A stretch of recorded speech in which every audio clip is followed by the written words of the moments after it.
நம்முடைய ஆண்டவரும் அருமை இரட்சகரும் மீட்பருமான கர்த்தராகிய இயேசு கிறிஸ்துவின் இனிய நல் நாமத்திலே உங்கள் ஒவ்வொருவருக்கும் வாழ்த்துக்கள் சொல்லுகிறேன்.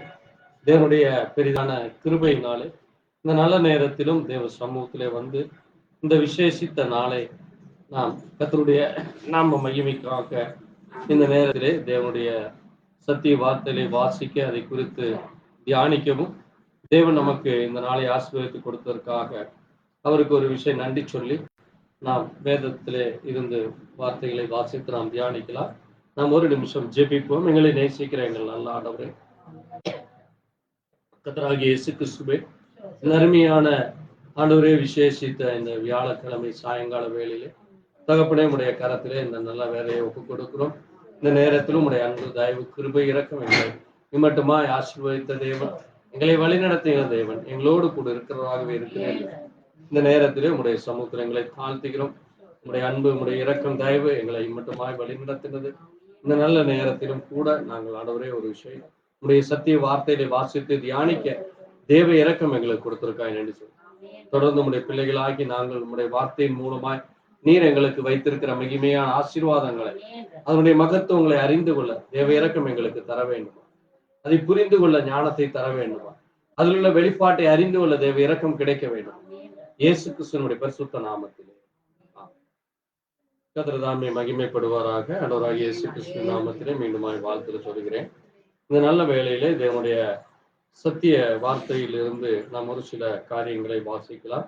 வேத புத்தகத்திலே யோவான் எழுதின சுவிசேஷ புஸ்தகம் 13ஆம் அதிகாரம் 34ஆம் வசனத்திலே உள்ள காரியத்தை நாம் வாசித்து நாம் இந்த நாளுக்குரிய வேத பகுதிகளை நாம் தியானிக்க தேவன் தாமே இரக்கம் பாராட்டுவாராக. நாம் வாசிக்கலாம். யோவான் 13:34. நீங்கள் ஒருவரில் ஒருவர் அன்பாய் இருங்கள். நான் உங்களில் அன்பாய் இருந்தது போல நீங்களும் ஒருவரில் ஒருவர் அன்பாய் இருங்கள் என்கிற புதிதான கட்டளைகளை உங்களுக்கு. ஆமென். பாருங்கள், ஆண்டவர் இங்கே ஒரு புதிய கட்டளையை தம்முடைய சீஷர்களை நோக்கி அவர்களை அவருடைய சத்திய வார்த்தையிலே வேதத்திலே அநேக காரியங்கள் சொல்லப்பட்டிருக்கிறது.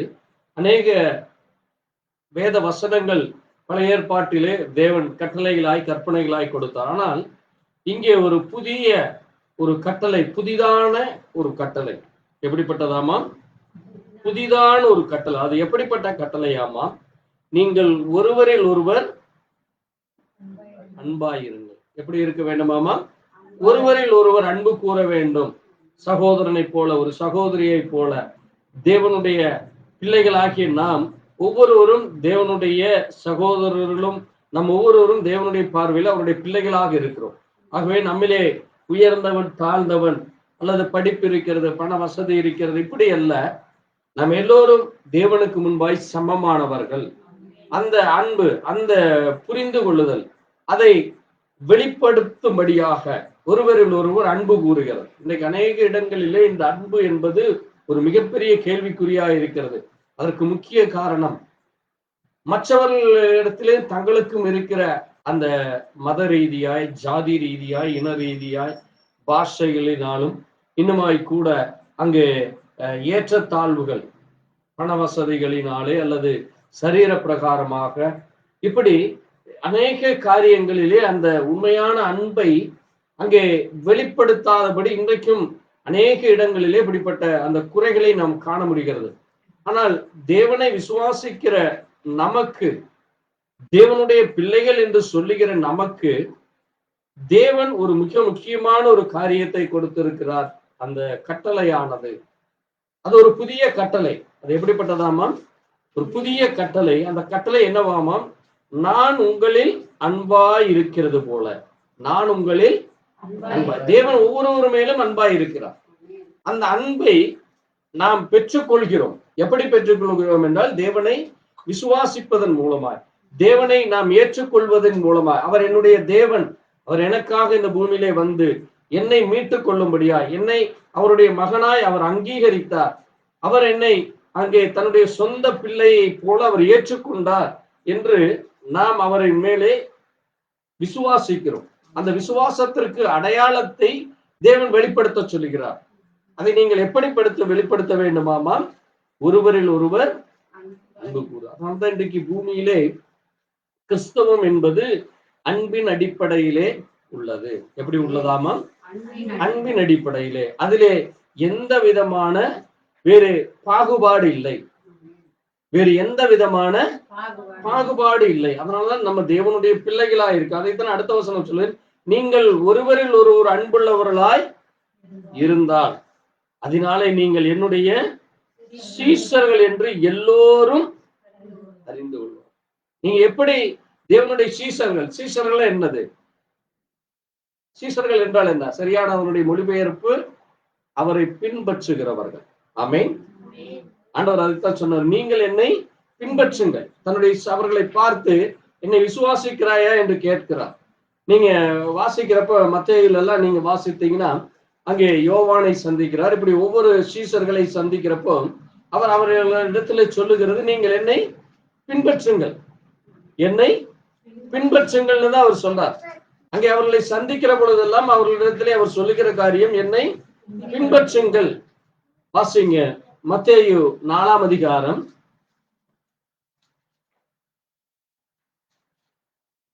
19ஆம் வசனத்தை வாசிப்போம்.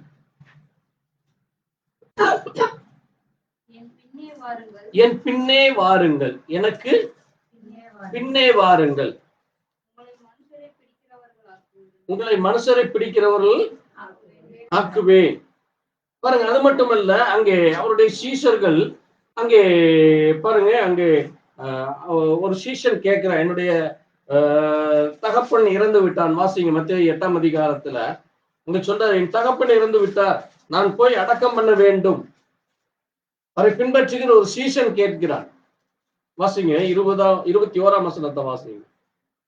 அவருடைய சீஷர்களில் வேறொருவன் அவரை நோக்கி, ஆண்டவரே, முன்பு நான் போய் என் தகப்பனை அடக்கம் பண்ண எனக்கு உத்தரவு கொடுத்தார். பாருங்க, என் தகப்பன் இறந்திருக்கிறார், நான் அவரை என்ன செய்ய வேண்டும்? போய் அடக்கம் பண்ண வேண்டும். இன்னைக்கு நம்ம யாரோ ஒருத்தர் அப்படி இருக்கிற கண்டிஷன்ல நம்ம இல்ல நீங்க ஆண்டவருக்கு பின்னாடி போங்கன்னு சொன்ன என்ன சொல்லுவாங்க? இன்னொரு பைத்தியகாரத்தனமாக பேசிக் கொண்டிருக்கிறாங்க. சொந்த தகப்பன் பின்னாடி அவருக்கு செய்ய வேண்டிய கடமையை கூட செய்ய அவர் வேண்டாங்கிறாரு. என்ன ஒரு ஆள் இவர், என்ன ஒரு இவர் புரிந்து கொள்ளாமல் இருக்கிறாரு, இவருக்கு அந்த அன்பு இல்லையா என்று சொல்லுவாங்க. ஆனால் அவர் சொன்ன அர்த்தம் என்னது? மரித்தோர் தங்களை மரித்தோர் அடக்கம் பண்ணட்டும், நீ என்னை பின்பற்றி வா. ஏன் அதை சொல்லுகிறார் என்றால், இந்த பூமியிலே நாம் தேவனுக்கு பின் செல்லுகிற பொழுது, நீங்க தேவனுக்குரிய காரியத்தை நீங்கள் முக்கியத்துவப்படுத்தும் பொழுது, தேவனுக்காக நீங்கள் உண்மையாக இருக்கும் பொழுது, தேவன் அதற்குரிய காரியங்களை அவர் பொறுப்பெடுத்துக் கொள்கிறார். ஆமென். அவர் பொறுப்பெடுத்துக் கொள்வார். நம்ம நினைக்கலாம், இல்ல என் தகப்பனை நான் போய் இருந்து செய்தால்தான் அது கடமை. நீங்க அந்த மரிக்கிற இடத்துல போய் நின்று செய்கிறது மட்டும் கடமை அல்ல. அதனுடைய முழு அர்த்தம் என்ன என்று நம்ம புரிந்து கொள்ள வேண்டும். இன்னைக்கு அநேகர் பார்த்தீங்கன்னா தாய் தகப்பன் இடத்துல சண்டை போட்டுட்டோ அல்லது தாய் தகப்பனோடு கூட எந்த விதமான ஒரு உறவும் செய்யாமலோ, பணத்துக்காக, பொருளுக்காக அல்லது ஏதாவது ஒரு குடும்ப பிரச்சனைகளுக்காக அங்கே பிரிந்து போய்விட்டு திரும்பி கூட பார்க்க மாட்டாங்க, பேசக்கூட மாட்டாங்க. மற்றவர்கள் சொல்லுகிறார்களே, இப்படி தகப்பன் இறந்துட்டாரு, நீதான் மகன் போய் நின்னுன்னு சொல்றப்ப அந்த கடமைக்காக வந்து நின்றுட்டு செய்கிறத பார்க்கிறோம். ஆனால் வேதம் அப்படி நமக்கு சொல்லவே இல்லை. வேதத்துல நீங்க கவனித்தீர்கள் என்றால் முதல் கட்டளை என்னது? தேவனாகிய கர்த்தரை, அவரை நமஸ்கரி, என்னை அல்லாமல் வேற தேவன் உனக்கு உண்டாயிருக்க வேண்டாம். உண்டாயிருக்க வேண்டாம் இல்லை அல்ல, உண்டாயிருக்க கூடாது. நீ உண்டு பண்ணாத, அதை நீ நமஸ்கரிக்காதே, அதை நீ செய்யாதே, என்னை அன்றி வேறே தேவன் இல்லை. அப்ப அது தேவனுடைய பிள்ளைகளுக்கு தேவன் கொடுத்த முதல் கட்டளை. இரண்டாம் கட்டளை என்னது? உன் தாய் தகப்பனுக்கு கீழ்ப்படிவாயா. உன் தாய் தகப்பனுக்கு கீழ்ப்படுகிறது. அப்ப எல்லா காரியத்திலேயும் தாய் தகப்பனுக்கு கீழ்ப்படிந்து அவர்களுக்கு செய்ய வேண்டிய கடமையை அவர்களை உயிரோடு இருக்கிறப்பதான் செய்யணும். இறந்த நேரத்துல கொண்டு போய் அடக்கம் பண்றதுல ஒன்றுமே இல்லை. இன்னைக்கு அநேக குடும்பங்களை பாத்தீங்கன்னா, ஏன் இவரு பாத்துக்க மாட்டாரா, அவரு பாத்துக்க மாட்டாரா, அவருக்கு பொறுப்பு இல்லையா, அண்ணனுக்கு பொறுப்பு இல்லையா, தம்பிக்கு பொறுப்பு இல்லையா, தங்கச்சிக்கு பொறுப்பு இல்லையா என்று சொல்லி தாய் தகப்பனை அங்க வீட்டுக்கு வீடு அங்க தள்ளி விடுறதை நம்ம பார்க்க முடியும். அதல்ல தேவன் சொன்ன காரியம். அன்பு என்றால் ஒவ்வொருவருக்குள்ள அந்த அன்பு இருக்க வேண்டும். தேவனுடைய பிள்ளைகளாகிய நமக்குள்ள அந்த உண்மையான அன்பு இருக்க வேண்டும். அதுதான் புதிதான கட்டளை. அது எப்படிப்பட்ட கட்டளை? புதிய கட்டளை. அந்த கட்டளைக்கு நீங்க என்ன செய்ய வேண்டும்? கீழ்ப்படிய வேண்டும். அப்ப நீங்க அந்த கட்டளையை கீழ்ப்படியலைன்னா தேவன் உங்களை என்ன செய்து விடுவாரு? அவருடைய அன்பு உங்களுக்குள்ள இல்லைன்னு அர்த்தம். அவர் உங்களை ஒண்ணும் செய்ய போறதில்லை. எப்படி காயினை அவன் கொண்டு வந்து அவன் ஒரு வாஞ்சையோடு கொண்டு வந்து அங்க காணிக்கைகளை படைக்கிறான். அவன் என்ன செய்கிறான்? அவன் தவறு ஒன்றும் செய்யல. நீங்க பார்த்தீங்கன்னா அவன் விளைச்சல்ல காய்கனிகளை கொண்டு வருகிறான். அதே போல அங்கே அவன் ஆபேல் ஆடு மந்தைகளை மேய்த்து கொண்டிருக்கிறவன் அங்கே ஆட்டில் இருந்து ஒரு ஆட்டை கொண்டு வந்து அவன் பழி செலுத்துறான். தேவன் என்ன செய்கிறார்? அந்த ரத்தத்தை அந்த ஆட்டு பலியை தேவன் அங்கீகரிக்கிறார். ஆனால் இவன் கொண்டு வந்த காய்கனிகளை தேவன் என்ன செய்யறார்? அங்கீகரிக்கல. அப்ப என்ன செய்கிறார்? அதனால் அவனுடைய முகநாடி வேறுபடுகிறது. பாருங்க, அது ஏன் அவனுக்குள்ள இப்ப அவன் என்ன பண்ணி இருக்கலாம்? சரி ஆண்டவரே, நான் தவறு செஞ்சுட்டேன், எனக்கு தெரியல, நான் இந்த மாதிரி நீங்க பழி செலுத்த நீங்க விரும்புறீங்க, நான் என்ன செய்கிறேன், இனி அடுத்த முறை நான் பழி செலுத்துகிறேன் என்று அவன் தேவனிடத்துல கேட்டிருக்கலாம். ஆனால் அவனுக்குள்ள இருந்த அந்த சிந்தை, அதனாலதான் தேவன் என்ன செய்யல, அதை அறிந்துதான் அவர் அங்கே அவனை அங்கீகரிப்பு. புரியுதா உங்களுக்கு? அப்ப தேவன் ஒரு மனிதனுக்குள்ள என்ன சிந்தை இருக்கோ நீங்க அதை செய்வீங்களா இல்லையான்னு தேவனுக்கு தெரியும். அதனாலதான் சொல்றாரு, நீங்க பழைய மனிதனா இருக்கிறப்போ உங்களுக்கு அந்த சிந்தை இருக்காது. இப்ப நீங்க தேவனுக்குள்ள வந்தோம்னா உங்களுடைய சிந்தையை தேவன் மாற்றுகிறார். ஆமென். அதனால்தான் ஒருவன் கிறிஸ்துவுக்குள் இருந்தால் புது சிருஷ்டியா இருக்கிறான். அப்ப உங்களுக்குள்ள இருக்கிற அந்த பலதெல்லாம் போயாச்சு. இப்ப நம்ம பழைய மனிதன் அல்ல, இப்ப நம்ம யாரா இருக்கிறோம்? புதிய மனிதனாக இருக்கிறோம். அப்ப நம்ம சிந்தையை தேவன் அறிந்திருக்கிறார். அதனாலதான் கிறிஸ்துவின் சிந்தை உங்களில் நிலைத்திருக்க கடவுதுங்கிறார். அது ஒவ்வொரு நாளும் அது கிரியை செய்ய வேண்டும், அது வெளிப்பாடாக இருக்க வேண்டும். அது வெளியில அன்பை நீங்க வெளியில காட்டணும். இல்ல எங்க அப்பாவை நேசிக்கிறேன், எங்க அம்மாவை நேசிக்கிறேன் என்று சொல்லி நீங்க ஏதோ ஒரு மூலையில உட்கார்ந்துட்டு போன் பண்ணிட்டு இருந்தான்னு அது அன்பு அல்ல. இன்னைக்கு அநேகர் அப்படித்தான் செய்யறாங்க. நானும் எங்க அப்பா அம்மா கூட பேசிக்குவேன், எங்க அப்பா அம்மா கூட தொடர்பு வச்சுக்குவேன்பா, ஆனா போய் கூட கவனிக்க மாட்டாங்க. இன்னைக்கு எத்தனையோ நீங்க பார்க்கலாம், அந்த விடுதிகள்ல, அனாதை ஆசிரமங்கள்ல, அல்லது வயதானவர்கள் இருக்கிற அந்த சாலையோரங்கள்ல, அல்லது ஒரு சில இடங்கள்ல எல்லாம் பார்க்கிறப்ப நமக்கே அவ்வளவு ஒரு கண்ணீர் வர வைக்கிற ஒரு சூழ்நிலை ஏற்படும். பெற்றோர்களை கவனிக்க கூட அவர்களுக்கு மனநிலை இல்லை. ஒரு சில வயதானவர்கள் எல்லாம் பார்த்தா, ஏன் உங்க குடும்பம் என்னாச்சுன்னு கேட்கிறப்ப அவங்க கதையா சொல்லுவாங்க. பாருங்க, அப்போ தேவன் மனிதனை அப்படி படைக்கவில்லை. தேவனுக்குள்ள இருந்த அந்த அன்பு நமக்குள்ளேயும் அவர் தருகிறார். அதான் ஒரு உண்மையான கிறிஸ்தவம். தேவனுடைய பிள்ளைகள் அதை நீங்க அறிந்து கொள்ள வேண்டும். அதுவே என்னது? தேவன் நமக்கு கொடுக்கிற மிக முக்கியமான ஒரு கட்டளையாக இருக்கிறது. இரண்டாவதாக அவர் என்ன ஒரு காரியத்தை செய்கிறார்னு நீங்க வாசிக்கிறப்போ பாருங்க, அவர் இது எல்லாமே தன்னுடைய சீஷர்களுக்கு அந்த அவர் மரிப்பதற்கு முந்தின நாள் இரவிலே, இது நடக்கிறது எப்போ? முந்தின நாள் இரவு. இதை போல ஒரு வியாழக்கிழமை இரவு தான் என்ன நடக்குது? இந்த காரியங்கள் நடக்கிறது. பாருங்க, அங்க அவர் ஒரு சில காரியத்தை செய்கிறார். அவர் என்ன செய்கிறார் பாருங்க, அதே யோவான் 13ஆம் அதிகாரத்துல 14-15 வாசிங்க.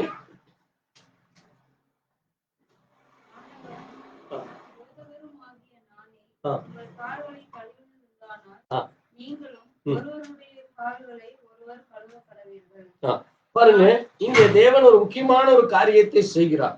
இன்னைக்கு அநேக சபைகளிலே இந்த காரியங்கள் காணப்படவில்லை. நானும் ஒரு சில ஊழியக்காரர்களிடத்துல, ஒரு சில சபை விசுவாசிகள் இடத்துல கேட்டிருக்கிறேன், உங்க சபையில கால் கழுவுதல் இருக்கிறதா எங்க சபையிலன்னா அது எப்போது தடவை செய்வார்கள், அல்லது இடம் பற்றாக்குறை, அல்லது ஏதாவது ஒரு எக்ஸ்கியூஸ் சொல்றதை நம்ம அங்க கவனிக்க முடியாது. இங்க ஆண்டவர் சொல்றாரு, ஆண்டவரும் போதகருமான நானே உங்கள் கால்களை கழுவினால் நீங்களும் ஒருவர் பாதத்தை ஒருவர் கழுவ வேண்டும். அது மட்டுமல்ல, நான் செய்தது போல நீங்களும் செய்யும்படி. பாருங்க, இது ஒரு எக்ஸாம்பிள். தேவன் ஒரு உங்களுக்கு ஒரு பேட்டர்னை கொடுத்துட்டு போயிருக்கார். அப்ப வெறும் ராபோஜனம் மட்டுமா? அல்ல. ராபோஜனம் மட்டுமல்ல, கால் கழுவுதலும் மிக அவசியமாக இருக்கிறது. இன்னைக்கு உலகம் முழுசு இன்னைக்கு இந்த வியாழக்கிழமை நாள் எல்லா இடங்கள்லயும் ராபோஜனம் எடுப்பாங்க. எவ்வளவு இடத்துல கால் கழுவுதல் இருக்கு. ஒரு சிலர் பாத்தீங்கன்னா பகல்ல எடுப்பாங்க, ஒரு சிலர் மதிய நேரத்துல ராபோஜனம் செய்வாங்க. ஆனா அங்கேயும் கால் கழுவுதல் இல்லை. அந்த ராபோஜனத்தினுடைய உண்மையான அர்த்தத்தை ஜனங்கள் என்ன செய்யல, அதனுடைய மகிமை, அதனுடைய மகத்துவங்களை தேவன் என்ன செய்யல, அறிந்து கொள்ளாதபடி அவர்கள் என்னவா இருக்கிறாங்க, அதனுடைய உண்மையான அர்த்தத்தை புரிந்து கொள்ள. கால் கழுவுதலுடைய அவ்வளவு மகத்துவமானது. இன்றைக்கு அநேக இடங்களிலே காணப்படுகிற அந்த குறைகள் ஏன் அதை சரியாக செய்வதில்லை என்றால், எல்லா விதமான ஜனங்கள், எல்லா விதமான மக்கள் அங்கே வருகிற பொழுது அங்கே ஒருவருக்கொருவர் இறங்கி அவர்கள் கால் கழுவுதலை செய்வதற்கு ஒவ்வொருவரும் தயக்கம் காட்டுறாங்க. இங்க சபைகள்ல, பெரிய பெரிய சபைகள்ல பார்த்தீங்கன்னா ஆயிரக்கணக்கில் 500, 5000, 10,000 பேர்லாம் இருக்கிற சபைகள்ல இந்த காரியங்கள் நடைபெறுவதில்லை. இன்னைக்கு என்ன காரியம்னா, அங்க எல்லா விதமான ஜனங்கள் உட்காருவாங்க. எல்லா விதமான வகுப்பிலிருந்து வருகிறாங்க, தேவனை அறிந்து கொண்டு ஏற்றுக்கொண்டு. ஆனால் இது போன்ற காரியங்கள் அவர்கள் என்ன செய்வதில்லை, முக்கியத்துவம் கொடுப்பதில்லை. ஆனா வேதம் அதை அவசியம் செய்ய வேண்டும். இயேசு கிறிஸ்து அதனாலதான் மரிப்பதற்கு முன்பாக அதை செய்தார். நீங்க வேதத்துல வேற எந்த இடத்திலேயும் நீங்க அதை கவனிக்க முடியாது. இந்த ஒரே ஒரு இடத்துலதான் இயேசு கிறிஸ்து என்ன செய்தார், தன்னுடைய சீஷர்களுக்கு அந்த ராபோஜனம் கொடுக்கிற அன்னைக்கே கால் கழுவுறார்.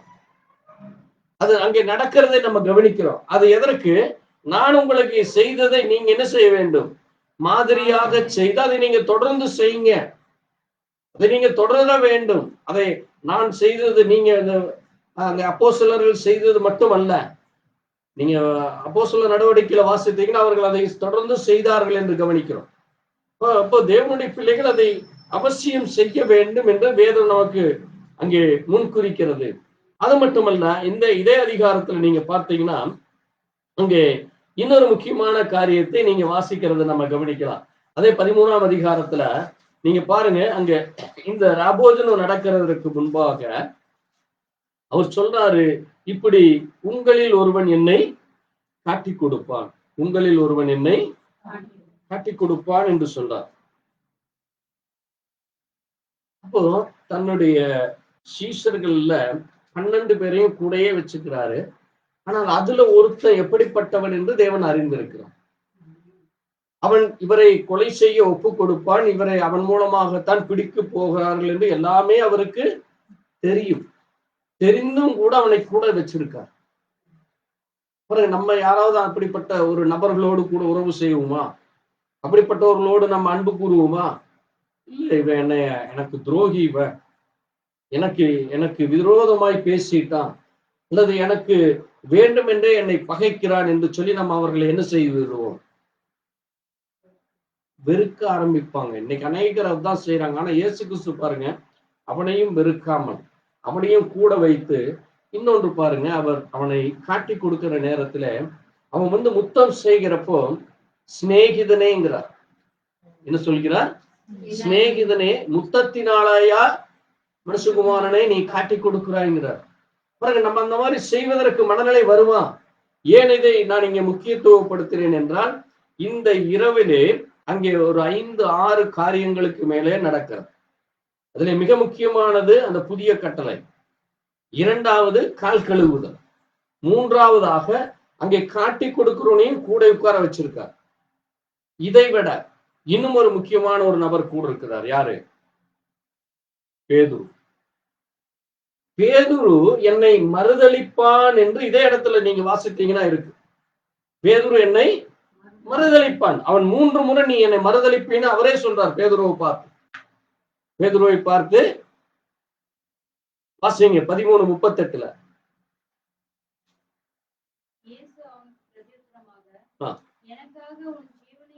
மறுதலிப்பாயோ? சேவல் கூவுகிறதற்கு முன்னே நீ என்னை 3 தரம் மறுதலிப்பாய் என்று மெய்யாகவே மெய்யாகவே உனக்கு சொல்லுகிறேன். பாருங்க, பேதுரு சொல்றா, இல்ல ஆண்டவருக்கு நாங்க உமக்காக ஜீவனையே கொடுப்பேன்னு சொல்லி சொல்றாரு. ஆண்டவர் சொல்றாரு, எப்பா நீ ஜீவனை கொடுப்பேங்கிற, ஆனா கொஞ்ச நேரத்துல பாரு நீ என்னை 3 தரம் மறுதலிச்சிருவேங்கிறார். அந்த நைட்டுக்குள்ள வெடியறக்குள்ள பேதுரு 3 தரம் மறுதலிப்பான். அது என்ன 3 தரம்?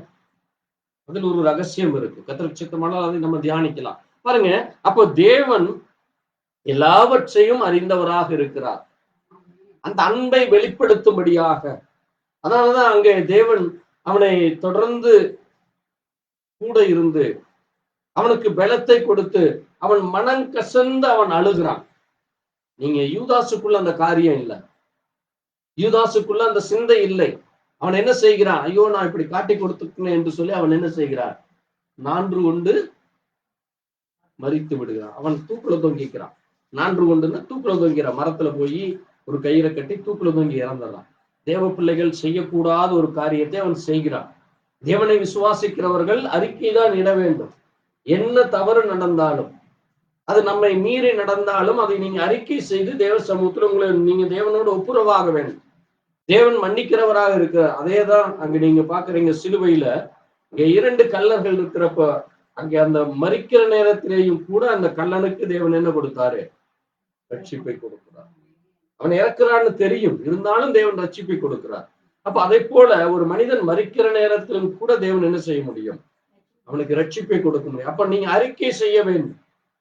பாருங்க, இவன் அறிக்கை செய்யல, ஆனால் பேதுரு 3 தரம் மறுதலித்தும் அவன் அறிக்கை செய்தான். அதனாலதான் பேதுருவை இன்றைக்கும் அவன் அந்த 12 சீஷர்களிலே மிக மூத்தவர், வயதானவர். இயேசு கிறிஸ்துவை விட வயதானவர் அவர். ஏன்னா இயேசு கிறிஸ்துவை விட அவருடைய மாமி வீட்டுக்கெல்லாம் இயேசு கிறிஸ்து போறார். அவருக்கு திருமணமாகி குழந்தைகள்லாம் இருக்கு. அந்த வீட்டுக்கு இயேசு கிறிஸ்து போறார். அவங்க பேதுருடைய மாமிக்கு உடம்பு சரியில்லை. அப்ப இயேசு போய் என்ன செய்வாரு? தொட்டு சுகமாக்கி அந்த வீட்டுல அவர் சாப்பிடுவார். அப்போ பாருங்க, அவ்வளவு வயதானவர் கூட இயேசு கிறிஸ்துவத்துல அங்கே மன்னிப்பு கேட்கிறார். ஏன் அதை சொல்லுவார்? இன்னைக்கு அநேகர் பார்த்தீங்கன்னா, இல்ல வயசான எனக்கு இவ்வளவு வயசாயிருச்சு, நான் எப்படி போய் இப்படி செய்யறது, நான் எப்படி போய் அதை கேட்பது இதை கேட்பது என்று அங்கே மேட்டிமையான சிந்தை வருகிறது. தேவனுடைய பிள்ளைகளுக்கு அப்படிப்பட்ட காரியங்கள் வரக்கூடாது, அப்படிப்பட்ட சிந்தை வரக்கூடாது. பாருங்க, இங்க இன்னொரு முக்கியமான ஒரு காரியத்தை நம்ம பார்க்கிறோம். இன்னொரு காரியத்தை நீங்க வாசித்தீங்கன்னா, ஆண்டவர் நமக்கு ஒரு முக்கியமான ஒன்றை நமக்கு கொடுக்கிறேன் என்று சொல்லி இருக்கிறார். என்னது? பரிசுத்தாவியை நான் போன பின்பு உங்களுக்கு பரிசுத்தாவியை கொடுப்பேன். இயேசு கிறிஸ்து மரித்தாலும் இன்றைக்கு நம் மத்தியில எப்படி இருக்கிறார்? பரிசுத்தாவியாக நம் மத்தியில நம்ம ஒவ்வொருவருக்குள்ளும் இருக்கிறார். ஆமென். அதுதான் அவர் நமக்கு கொடுத்த வாக்குத்தத்தம். அப்ப தேவன் நமக்கு இன்னும் ஒரு காரியத்தை கொடுக்கிறார். என்னது? சமாதானத்தை. என் சமாதானத்தை உங்களுக்கு வைத்து போகிறேன், உலகம் கொடுக்கிற பிரகாரமாய் அல்ல. பாருங்க, இப்படி மொத்தம் ஒரு 7 காரியங்கள் அவர் மரிப்பதற்கு முன்பாக அவர் செய்துவிட்டு போனார். அவருடைய மரணம் இந்த உலகத்திற்கு அது ஒரு ரட்சிப்பை கொண்டு வந்தாலும், தேவ பிள்ளைகள் ஆகிய நமக்கு அது மிகுந்த ஒரு பாக்கியத்தை கொடுக்கிறதாக, அது மட்டுமல்ல, அது ஒரு அடையாளமாக கொடுக்கப்பட்டது. அது நமக்கு ஒரு அடையாளமாக, புதிய கட்டளையாக கொடுக்கப்பட்டது. அதனாலதான் நீங்க அவருடைய மாம்சத்தையும் ரத்தத்தையும் நம்ம புசிக்க சொல்றார். இதுவும் நான் உங்களோடு கூட செய்கிற புதிய உடன்படிக்கைங்கிறார். அங்கே புதிய கட்டளை கொடுக்கிறார். என்ன கட்டளை? என்ன கட்டளை? முதல்ல நம்ம வாசித்தவன் ஒருவர் அன்பாயிருந்தான் தான் ஒரு கட்டளை. ஆனால் இது இந்த கம்யூனியன் என்பது என்னது? புதிதான உடன்படிக்கை. கட்டளை வேறு, உடன்படிக்கை வேறு. அப்ப பாருங்க, பழைய ஏற்பாட்டிலே ஒரு உடன்படிக்கை கொடுக்கப்படுகிறது. அது என்னது? விருத்த சேதனம். புதிய ஏற்பாட்டிலே இப்ப நமக்கு ஒரு உடன்படிக்கை. என்ன உடன்படிக்கை? ராபோஜனம் தான் உடன்படிக்கை. அப்ப இந்த உடன்படிக்கையை நம்ம ஒவ்வொரு முறையும் நம்ம நினைவு கூற வேண்டும். இயேசு அந்த ராபோஜனத்தை நம்ம எடுக்கிற பொழுது, இயேசு எனக்காக மரித்தார், இயேசு எனக்காக தன்னுடைய ஜீவனை கொடுத்தார், அந்த சரீரம் எனக்காக என்ன செய்யப்பட்டது? பிற்கப்பட்டது. அதனாலதான் நம்ம அந்த அப்பத்தை நம்ம பிட்டு சாப்பிடுகிறோம். அது முழு அப்பமா சாப்பிடுவதில்லை, அது பிற்கப்படுகிறது. எனக்காக அவர் இப்படி பிற்கப்பட்டார். அந்த திராட்சை ரசம் அது எனக்கு, அவர்களுடைய ரத்தத்தை நான் நினைவு கூறுகிறேன். அந்த ரத்தம் எனக்காக அவருடைய சரீரத்திலிருந்து வந்தது. அந்த சரீரமும் பிற்கப்படுகிறது, அவருடைய உடலில் இருந்து ரத்தமும் வெளியேறுகிறது. அவருடைய ஜீவன் தான் என்னது? பரிசுத்த ஆவி. அப்ப ஆவி, ஆத்துமா, சரீரம். இந்த சரீரத்தில் இருந்து நமக்கு அப்பமும், அவருடைய அந்த ஆத்துமா ஜீவன், அந்த ஜீவன் தான் என்னது? ரத்தம். அப்ப அவருடைய ஆன்மா, அந்த ஆன்மா நமக்கு இன்னைக்கு பரிசுத்தாவியாக நமக்குள்ள இருக்கிறார், அந்த ஆவி. அப்போ பாருங்க, அப்போ தேவன் நம்ம மத்தியிலே நமக்குள்ளாக இருந்து இன்றைக்கும் அவருடைய தன்னுடைய வார்த்தையை அவர் நிறைவேற்றுகிறவரா, நம்மோடு கூட இருக்கிறவராய் இருக்கிறார். அப்படிப்பட்ட தேவனுக்கு நாம் நன்றி சொல்லி நம்ம ஒரு நிமிஷம் தேவ சமூகத்தில் நம்மை தாழ்த்தி நாம் கர்த்தரை மகிமைப்படுத்துவோம். எங்களை நேசிக்கிற எங்கள் நல்ல ஆண்டவரே, வானத்தையும் பூமியும் படைத்த சர்வ வல்லமை உள்ள தேவனே, ஆண்டவரே, நீர் எங்களுக்காய் மரித்து உயிர்த்தெழு, எங்களுக்காக உடைய ரத்தத்தை சிந்தி, ஆண்டவரே, நீர் எங்களுக்கு ஒரு புதிய ஒரு கட்டளைகளை கொடுத்தீரப்பா. நாங்கள் ஒருவரில் ஒருவர் அன்பு கூற வேண்டும் என்று சொன்ன, என்னை பின்பற்றி வா என்று சொன்னீரப்பா. நாங்கள் ஒவ்வொரு நாளும் பின்பற்ற உடைய வார்த்தைகளின்படி உடைய ஆசீர்வாதத்தை, உடைய நன்மையை, உடைய கிருபையை, உடைய இரக்கத்தை பெற்றுக்கொள்ளும். அது போல ஆண்டவரே கர்த்தாவே, இதோ உம்முடைய சீஷர்கள் உம்மை காட்டி கொடுத்த பொழுதும் அவனை நீ சிநேகிதனே என்று சொன்னீரப்பா. அதே போல மறுதளித்த பொழுதும் ஆண்டவரே, நீர் அந்த பேதுருவை ஒரு ஆண்டவரே ஒரு கனப்படுத்தி, அந்த பேதுருவை என் சபையை மேய்ப்பாயாக என்று சொன்னீரப்பா.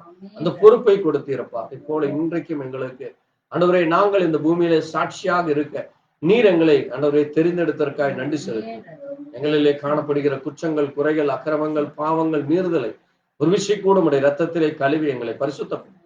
தொடர்ந்து உடைய கிருபை, உடைய இரக்கம் எங்கள் ஒவ்வொருவருக்கும் கிடைக்க வேண்டும். ஆண்டவரும் இரட்சகரும் மீட்பருமான கர்த்தராகிய இயேசு கிறிஸ்துவினுடைய பரிசுத்த நாமத்திலே கர்த்தர் தாமே நம்மை ஆசீர்வதிப்பாய். நாம் ஜெப சிந்தையோடு இருப்போம். கர்த்தருடைய கரத்திலே ஒப்பு கொடுத்து நாம் ஜெபிக்கலாம். ஸ்தோத்திரம் ஆண்டவரே, ஸ்தோத்திரம்.